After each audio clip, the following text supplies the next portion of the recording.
Quand je dis Badiane Workman, c'est parler d'éducation, l'éducation par la culture. Donc, qui parle culture parle forcément d'environnement, parce que ça existe dans la culture, et qui parle d'environnement parle aussi de plantes, d'arbres, etc. Oui, tout à fait. Les enfants, parce que c'est étant enfant qu'on apprend facilement.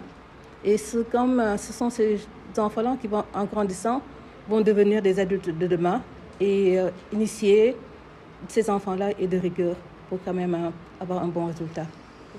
Identifier, c'est bien de savoir avec quoi on vit, sur quelle planète, n'est-ce pas?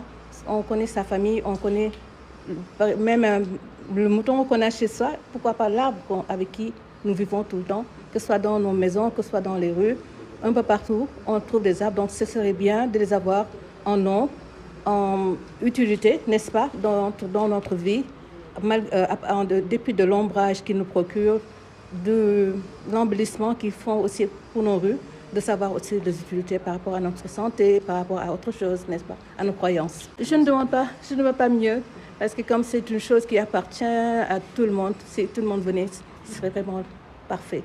Alors, je vais prendre, c'est en fait un concept qui aimerait qu'on aille d'abord voir le maire, n'est-ce pas, qui est responsable, le responsable moral des communes, de la commune en général.